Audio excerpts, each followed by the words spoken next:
তুমি ব্রাহ্মণে দুঃখ পাবে দিগন্ত বিষ্ট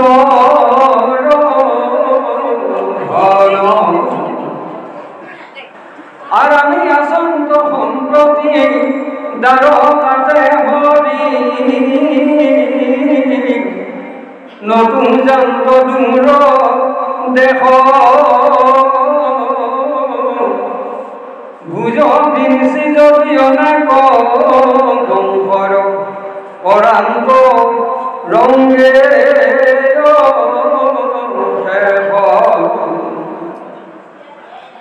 তাহানে কমল শরণ যুগল যিকোনো প্রেমে চিন্তই আপনার নিজ রূপ চতুর্ভুজ দেন্ততা আজি ব্ৰাহ্মণক বামনীয়ে বুজাই আছে আপুনি আলা নকৰিব যাওকচোন আপুনি লাজ নকৰিব যাওকচোন এতিয়া মোৰ গোসাঁই ঘৰত যাই পেলাই কিবা এটা আপোনাৰ ওচৰত মাগিব মন যায় কিন্তু লাজো লাগে নহয় বাৰু তেনেকুৱাও হয় নহয় আমাৰ মানুহবোৰৰ তেতিয়া মানে বামনীয়ে বুজাই আছে আপুনি লাজ নকৰিব একেলগে যেতিয়া গুৰুগৃহত ইমান দিন সখী পাতি ঈশ্বৰ মানে বিদা বিকৃতি শিকি আছে তেনেহ'লে সেইজন তোমাৰ সখী আৰু তুমি যাই বোলে ক'বাগৈ লাজ কৰিলেই নহয় আমাৰ 4-5টা ল'ৰাৰ সৈতে আমি এসাঁজ খাওঁ এসাঁজ লঘনে থাকোঁ হয়নে ল'ৰা ছোৱালীকেইটা পঢ়াব শুনাব পইচা এটা নাই আপুনি যাই বোলে কৃষ্ণক কওকগৈ কৃষ্ণ দয়ালু তেওঁ এজন ভগৱন্ত নিশ্চয় আমাক কৃপা কৰিব এই ধৰণে আজি ব্ৰাহ্মণীয়ে বামনক বুজাই আছে এতিয়া বামনে কৈছে মই যাম সঁচা সখী ঘৰত যোৱা মানে কিবা এটা লৈও যাব লাগিব নহয় বাৰু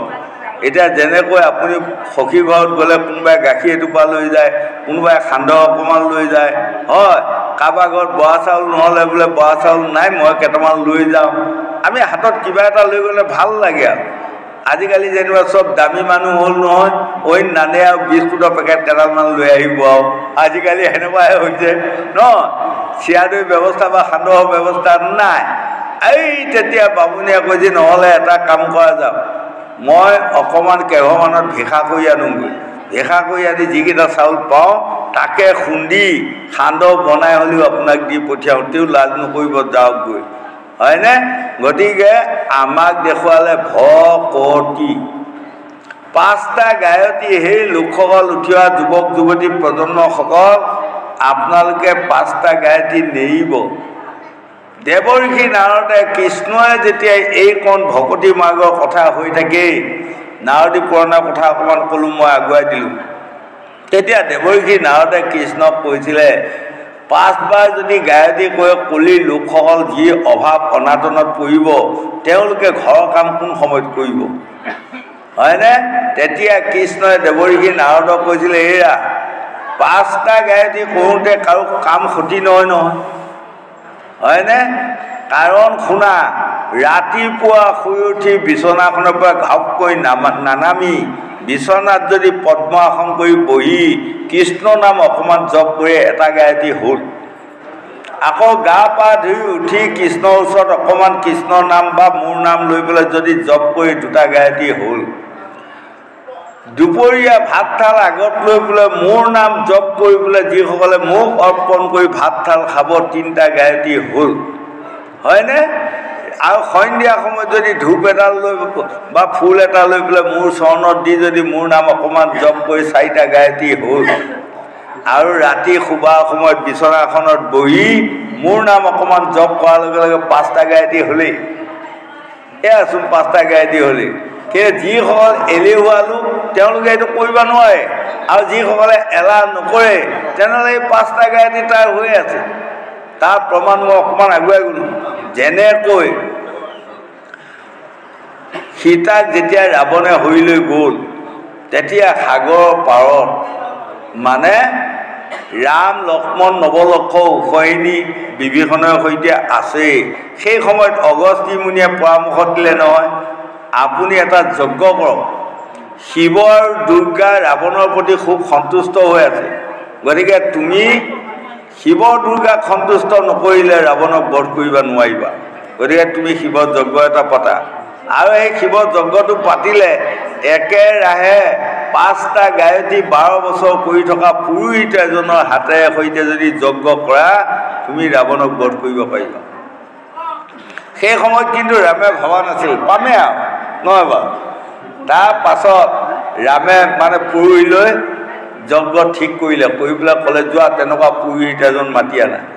তাৰপাছত গৈ গৈ গৈ গৈ ক'ৰবাত টাঙন মাত সোধে, পায় পুৰোহিতবিলাক, কয় আপুনি পাৰিব এইটো যজ্ঞ কৰিবা? কৈছে পাৰিম। আপুনি 5টা গায়ত্ৰী একেৰাহে 12 বছৰ কৰি আছেনে? এই নাই, সেইটো ৰৈ গ'ল। ঠিক তদুপ তেনেকৈ 5টা গায়ত্ৰী একেৰাহে 12 বছৰ কৰা পুৰোহিত এজন নাপালে। সদৌ শেষত গৈ লিগিয়াকিজনে গৈ ৰামক এইখন কথা ক'লে। কোৱাৰ লগে লগে ৰামে কান্দি কুটি কৈছে 7 জাপ খৰি দি চিতা পাতাত জুই লগাই দিয়া, মই আজি জুইত পৰি মৃত্যু হ'ম, মই আৰু অযোধ্যাক নাযাম, তোমালোকে যোৱাগৈ। কাৰণ সীতাক উদ্ধাৰ কৰিব নোৱাৰি মই অযোধ্যাক যোৱা মানে বৰ লজ্জিত হ'ম, নহয় বাৰু। তেতিয়া কিন্তু বিভীষণে ক'লে প্ৰভু 5টা গায়ত্ৰী একেৰাহে কৰি থকা লোক এজন পুৰোহিত এজন আছেই, আপুনি মাতিবনে নামাতিব? সি বা আহিবনে নাহিব মই সেইটোহে নাই জানো। ক'লে কোন? কৈছে ৰাৱণ। ৰামেতো দপদপাই উঠিল নহয়, কি কথাবিলাক কোৱা? গছত গৰু উঠা হুলুঙাই কাণ খোজোৱা কথা মোৰ আগত নক'বা। যিজন ৰাৱণে মোৰ পত্নীগৰাকীক হৰণ কৰি লৈ গৈ থৈ আছে, আৰু সেইগৰাকী আহি ৰাৱণ বধৰ যজ্ঞ কৰিব, এইটো কথা ক'লা তুমি? তেতিয়া আকৌ বিভীষণে ক'লে প্ৰভু আপুনি যি ধৰণে ৰাৱণক ভাবিছে সেই ধৰণে ৰাৱণ নহয়, ৰাৱণ এজন মহান পণ্ডিত। ৰামটো আকৌ গপ গপাই উঠিল নহয়, এয়া পণ্ডিত, পৰতি হৰণং গতি নাই মৰণং ঢৌ ঢৌ নৰকত বাস, তাকে কৰিবৰ কাৰণে আগবাঢ়ি আহিল, আৰু সেইজনক তুমি পণ্ডিত বুলি কোৱা, কথা ক'ব আহিছা? তেতিয়া বিভীষণে কৈছে প্ৰভু আপোনাৰ পৰিবাৰক বা আপোনাৰ পত্নীক হৰণ কৰাৰ কিবা এটি কাৰণ আছেই, সেইকাৰণে হয়তো কৰিলে। গতিকে ৰাৱণ যে এজন মহান পণ্ডিত মই তাক ভালদৰে জানো, আপুনি লিগিয়া পঠিয়াই দিয়কচোন, কিজানিতো আহিবও পাৰে। তেতিয়া লিগিয়া পঠাই দিলে, গৈ ৰাৱণক কৈছে গৈ মহাৰাজ নমস্কাৰ, বোলা নমস্কাৰ বহা। কৈছে আপোনাৰ ঠাইত বহিব অহা নাই, এটা কথা সোধোঁ, সোধা আপুনি একেৰাহে 5টা গায়ত্ৰী 12 বছৰ কৰি আছেনে? তেতিয়া ৰাৱণে ক'লে 12 বছৰ নহয়, কত বছৰ হৈছে মই একেৰাহে, মোৰ মিছ নাই। অঁ তেনেহ'লে আপুনি পাৰিব, গতিকে আপোনাক আমন্ত্ৰণৰ শৰাই এভাগ দিলোঁ, পৰহিলৈ আমাৰ ৰাম প্ৰভুৱে ৰাৱণ বধৰ যজ্ঞ এটা পাতিব, তাত আপুনি 108টা আহুতি দি যজ্ঞটো পূৰ্ণাংগ কৰি থৈ আহিব লাগে। এতিয়া যাবনে নাযাব কওক। এই বুলি কোৱাৰ লগে লগে তেওঁ পত্নী মৰ্দন্দৰীয়া পাছৰ পিনে কৈছে নহ'ব বুলি কওক, নহ'ব বুলি কওক। আৰু এইটো সঁচা কথা নহয় বাৰু, নিজৰ পত্নীগৰাকীয়ে নিজৰ স্বামী মৰিবৰ কাৰণে যাব দিব পাৰিব জানো কোনোবাই? হয়নে? তাত যাই পেলাই ৰাৱণ বধৰ যজ্ঞটো কৰা মানে ৰাৱণ এদিন মৰিবই। গতিকে তেওঁ পত্নীগৰাকী, এতিয়া আমাৰ গোসাঁনীহঁতে নিজৰ স্বামীয়ে যদি তেনেকৈ কোনোবাই কয় আহি আপোনালোকে যাব দিব, তৎক্ষণাতে আইসকলেতো আৰু বোলে এইটো বাহিৰহে কৰি দে, হয়নে? তেতিয়া লগে লগে ৰাৱণে কৈছে এয়া ৰবা, তুমি মোৰ পত্নী হ'লেও ইয়াৰ নাম ৰাৱণ, ই মহাপণ্ডিত, জীৱনত যোনে ইয়াৰ ওচৰত কোনোবাই যদি এনেকৈ হাত পাতিছে তাৰ হাত মই কোনোদিনে বিফল কৰা নাই, হয়নে? সেইখিনিতে আকৌ মই এই উঠি অহা যুৱক যুৱতী প্ৰজন্মসকলক এইখন আগুৱাই দিলোঁ, আপোনালোকে স্কুল কলেজ য'তে নুফুৰক দুটামান খুচুৰা পইচা লৈ ফুৰিব। কেতিয়াবা কণা কোজা সৰা পেঙুৱা মানুহে যদি আপোনাৰ ওচৰত হাতখন পাতে, এটা পেলাই দিব, হাত শূন্য নকৰিব। তেনেহ'লে জীৱনত আপোনাৰসকলৰ য'তেই আপোনাৰসকলে হাত নাপাতক আপোনাৰ হাত কোনোদিনে বিফল নহয়। এইটো হ'ল জ্যোতিষশাস্ত্ৰত ভিগু আদি বাৰমুনিসকলে বঢ়িয়াকৈ লিখি থৈছে।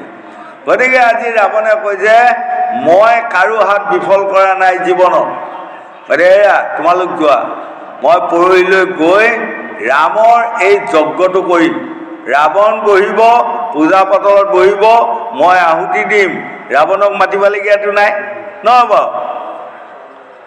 অং নম বুলি কোৱাৰ লগে লগে সি ফুল দলিয়াই দিয়া বাপ দিবাই লাগিব তেনেকুৱা আৰু তেওঁৰ ঘৰত এগিলাচ পানীও মই গ্ৰহণ নকৰিম মই যজ্ঞ কৰি থৈ গুচি আহিম এই বুলি কোৱাত মানে তৃতীয় দিনা গৈ পুষ্পক ৰথত থৈ নামি গৈ তেওঁ যজ্ঞত বহি ৰাৱণে 108টা যজ্ঞ আহুতি দি আছে আৰু মানে তেওঁ মন্ত্ৰ জপ কৰি আছে ৰামে আহুতি দি আছে নহয় ৰাৱণ বধ হৌক ৰাৱণ বধ হৌক ৰাৱণ বধ হৌক দেখিছে এজন পণ্ডিত নহয়নে বাৰু নিজৰ বধ নিজেই কৰি থৈ পুষ্প ৰথক গুচি আহিল ৰথত আহাৰ লগে লগে ৰাম কঁপি আছে আৰু কান্দিছে দুই চকুৰে সৈতে পানী আহি আছে বাহ বাহ বাহ মইতো ৰাৱণক ভাবিছিলোঁ এটা ধুৰন্ধৰ অসৎ অজ্ঞানী মানুহ এতিয়া মই দেখিছোঁ মহাপণ্ডিত এই মানুহজনক মই কেনেকৈ